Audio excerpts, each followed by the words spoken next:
Good morning. Here for Info Live TV, it's Olivier Rafowitz. We are here with two experts in the media world in Jerusalem. With me, Itamar Marcus. Good morning. Good morning. Itamar Marcus is in charge of Media Watch, a research institute dealing with the analysis of the Palestinian media for a few years now. And Jerrold Kessel, our analyst, former CNN bureau chief. And together we try today to analyze the last big media event with the release of the Gilad Shalit cassette during the Sharm el-Sheikh summit a few days ago. Do you think that the Hamas was doing a clever move by releasing this cassette during the summit in Sharm el-Sheikh? The Hamas has a very important need to be seen as a partner for talking with Israel at this point. The world was attempting and will continue to attempt to push them on the side and to marginalize them. If they announce to the world that they are the only ones who can release Gilad Shalit and are willing to release Gilad Shalit, it will force Israel to talk with them. And I think from their perspective, this was a very significant move. And I think in the end, it will be effective in creating some kind of dialogue with them, which could lead to further dialogue if it's successful with Israel. And Shalit is released, it could actually lead to further dialogue with the Europeans and more and less of the marginalization. This shows that Hamas wants to get into the game, and it shows Hamas's understanding of Israeli society to a large degree. They understand the strength of Israeli public opinion, and the release of that, the recording by the kidnapped soldier at this critical moment certainly had an impact on Israeli public opinion. So whether it's from weakness or strength is a debatable point. Hamas has no real access to the conventional media that Fatah has in the way that Fatah dominates the Palestinian airwaves and the Palestinian press. Hamas here was using the internet, using it very intelligently from its point of view, and yes, I think I agree with Itamar that this was quite an effective move which may have reverberations yet. The Fatah television, which is Palestinian Authority television, reported on the Shalit tape in the 16th minute of an 18-minute news report on the day of the release, whereas the rest of the world and Israel was putting it as the main story. Fatah TV put it down 16 minutes. So they knew this was successful and important for Hamas, which is why they tried to marginalize it. What mark could you give to Hamas by releasing this cassette during the summit day? Is it clever, sophisticated move? The day also happened to be exactly the year anniversary, and I think that was the date that they were planning, possibly even before the date of the summit. The goal for the Hamas was not a one-day media success.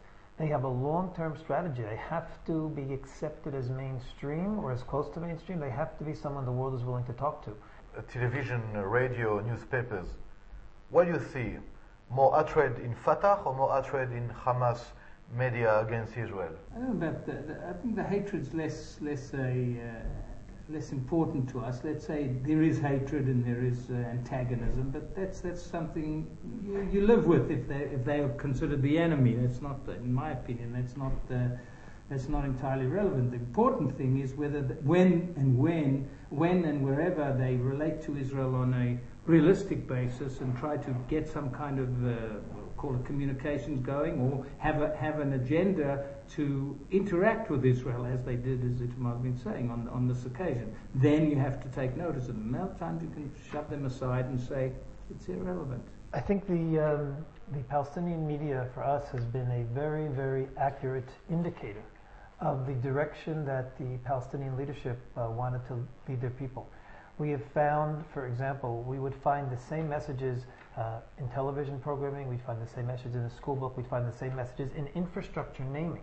So for example, at the time during the height of what's called the Intifada, when the Palestinians were very interested in having children and a lot of children violence, we saw that there were video clips promoting children to be violent, promoting children to aspire shahada for hours a day. At the same time, they were naming summer camps for suicide terrorists. So that, for example, you had two summers in a row, there were summer camps named for Ayat al-Akhras, who was a 17-year-old girl suicide terrorist, and this was for 15-year-old girls in the summer camp.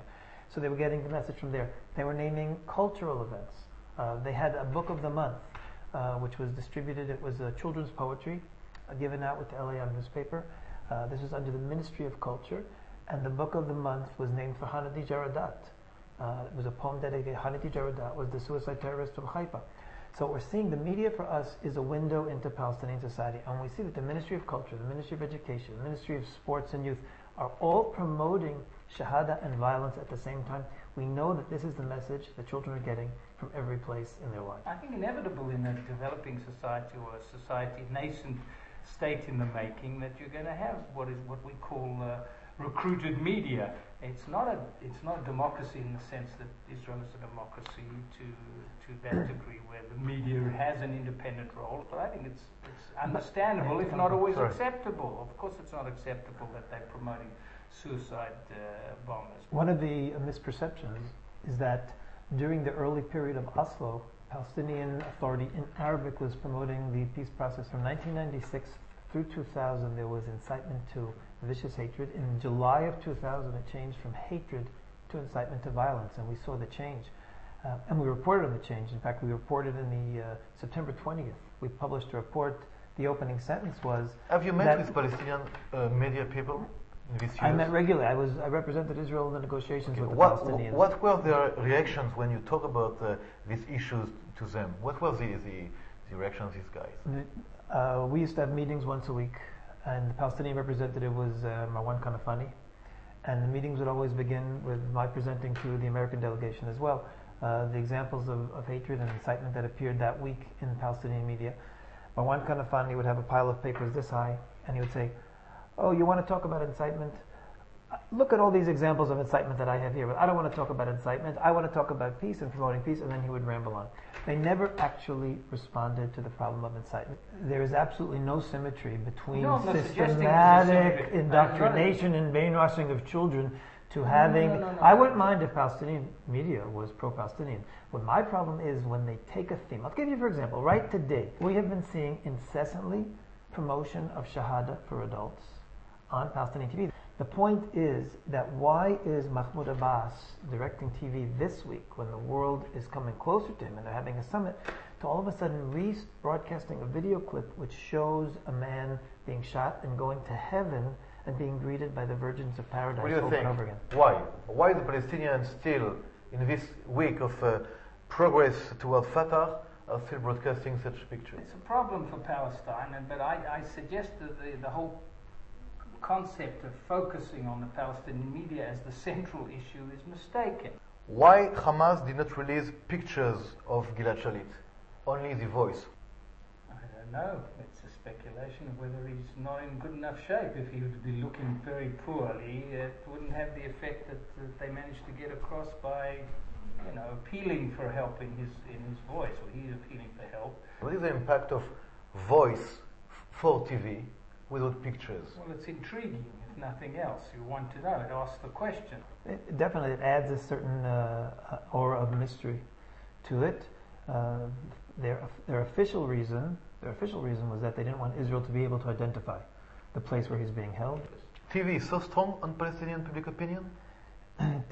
TV, again, the impact of TV goes up and down. During the high violence periods, many more Palestinians are watching Palestinian TV. Were they watching Al Jazeera more? Yes. During the high violence, they switched over to Palestinian TV because Palestinian TV... To Al Jazeera? During high violence. When it's no violence and Palestinian TV then becomes more boring, then they switch to Al Jazeera. How do you explain the freedom of movement for Israeli journalists in the Gaza Strip? It adds to the credibility that they are a genuine force and not a product of something that's alien to the area, and it serves its purpose. Israel, for its own reasons, Israelis want to know, and they get to know. Do Palestinians watch Israeli TV? Yes, they do. In fact, again, before 2000, before the violence started, there were apparently more Palestinians watching Israeli Arabic language news that was on at that time. It all changed with the violence, but during that early period after the Oslo Accords, Palestinians were still watching Israeli Arabic news. The reason why they permit Israeli television into their own areas is because Israeli TV very often presents very sympathetic pictures. First of all, they'll interview people like Zbeidi from Martyr Brigades. They'll show human interest stories. They'll show human suffering.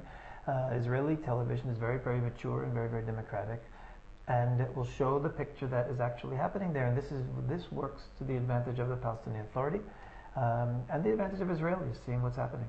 I suggest the big question that needs to be focused on is how much do televisions beyond the Palestinian community, which, as I say, is a recruited media, doing that? Are they reflecting or are they constructing? People like Al Jazeera. That is a more critical question to the creating of public opinion or the impressions that have come out of what's happening inside Palestinian society. Itamar, last word? Oh, I agree completely that there's Palestinian TV is a very good reflection of what's happening in society and in the direction that the leadership wants society to go. It's both of those at the same time.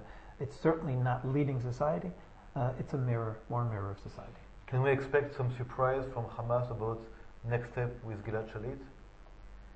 I think, as I said before, it is now extremely important for Hamas for Israel to negotiate and eventually to release. I think the demands that Hamas had put originally in terms of the numbers as well as the crimes committed by the terrorists is going to drop significantly, and Hamas, at some point, be it a month, 2, 3 down the line, by releasing Shalit in exchange for any number of prisoners, is going to get a lot of credibility around the world, and will be seen more as someone to be talked to. The key word in the weeks ahead is engagement and disengagement. How far are the Palestinians disengaged from one another, West Bank and Gaza, Fatah and Hamas?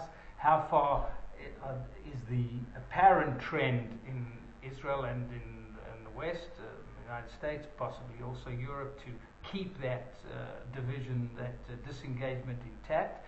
And how far will Israel and the United States be engaged with Palestine or disengaged with Palestine? I think that's the key issue at the moment, and it could reflect, well, favorably on Gilad Shalit's future, or the opposite, unfortunately. Thank you, Jerrold Kessel. Thank you, Itamar Marcus.